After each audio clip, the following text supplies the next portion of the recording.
यह घटना एक विश्वासी के यहाँ हुई। मैं जगह नहीं बताऊंगा, पता नहीं बता रहा हूं।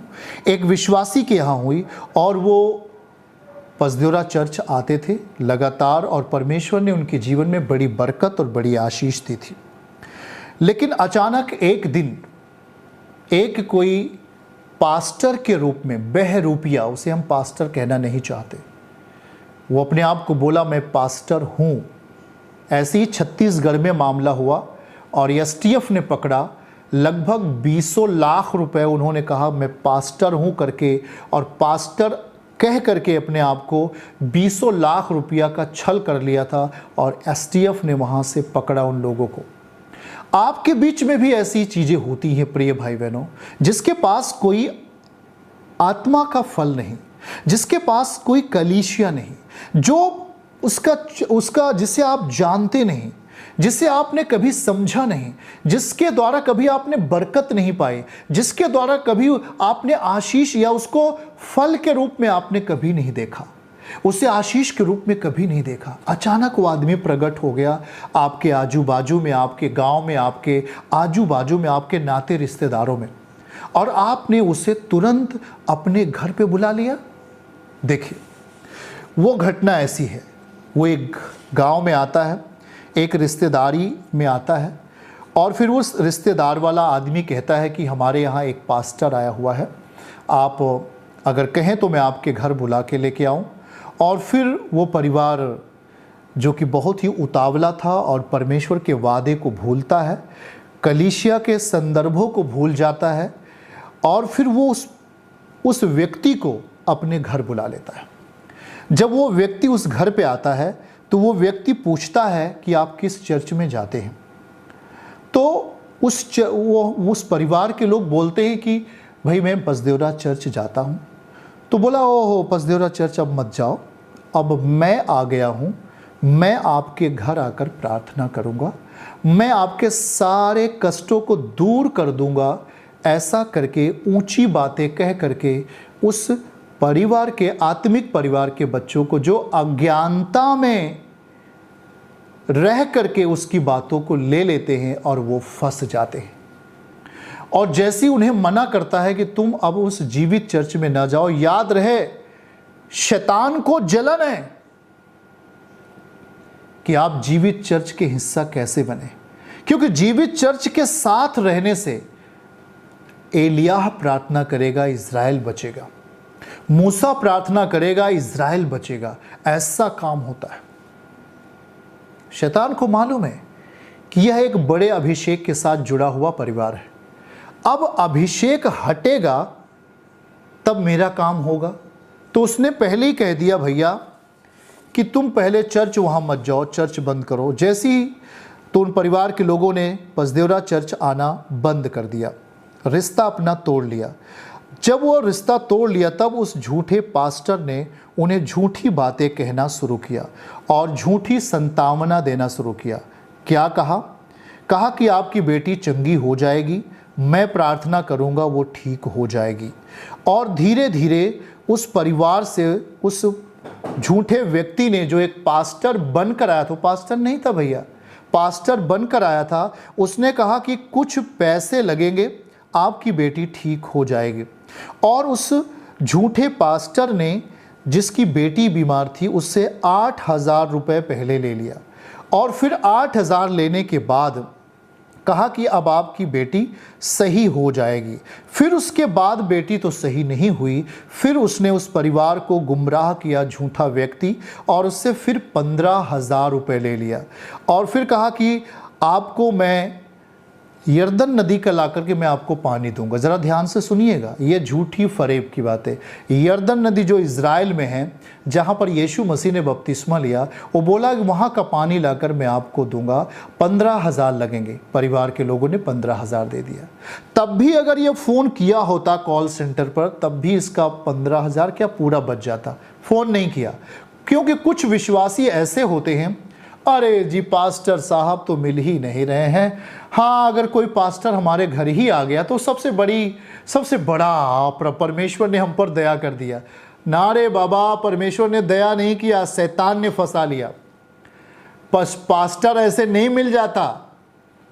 परमेश्वर का दास ऐसे आसानी से आपके घर नहीं आ जाएगा, और आप उसे जब पैसा देने के लिए बोलोगे तो कभी आपके घर नहीं आएगा।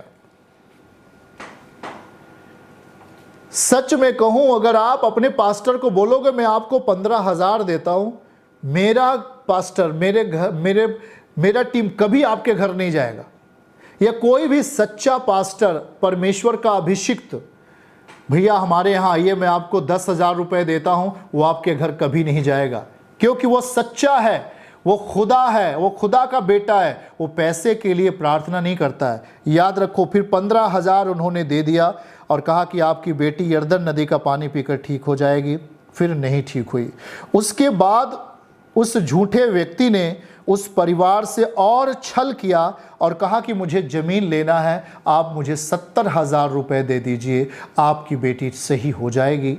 ऐसा झूठा बात कह करके उस झूठे व्यक्ति ने 70,000 रुपये ले लिए और फिर उसकी बेटी ठीक नहीं हुई। और इस रीति से फिर उसने उसके बाद उसका वो पैसा ले लिया, 70,000, ज़मीन भी नहीं लिया। और उसके बाद फिर कहता है कि मैं आपको यहाँ ये आपको लाभ दे दूँगा, यहाँ आपको मैं आपके बच्ची को यहाँ एडमिशन करा दूँगा, यहाँ मैं आपकी मदद कर दूँगा, 10,000 रुपये हमें और दो। और फिर उन लोगों ने 10,000 रुपये दे दिया।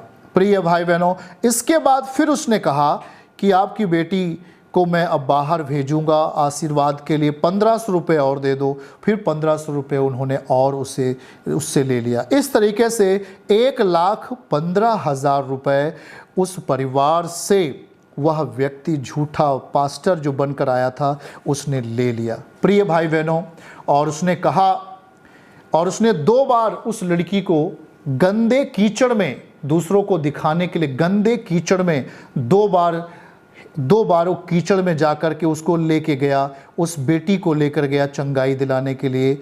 2 जगह गंदे नाले में ले जाकर के उस बेटी को वहाँ पर नहलवाने के लिए लेके गया। और दूसरा, फिर वहाँ पर वो तमाम ये बातें बोलता है कि मैं आपके लिए ये कर दूँगा, ये कर दूँगा, ये कर दूँगा। प्रिय भाई बहनों, कुछ भी नहीं हुआ।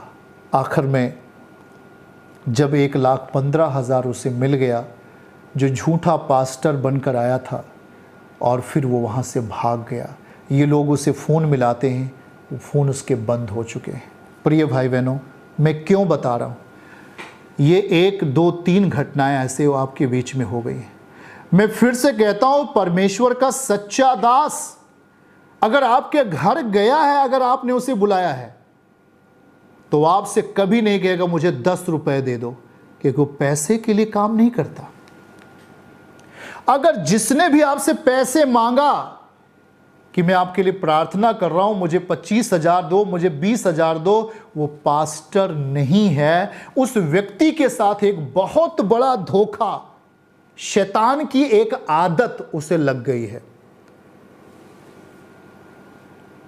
शैतान की एक आदत, भाई और बहन, शैतान की एक आदत उस व्यक्ति के साथ लग गई है, या उस सेवक के साथ लग गई है जो पैसा मांग रहा है। ये तो बिल्कुल झूठा व्यक्ति था जो पास्टर बनकर आया था।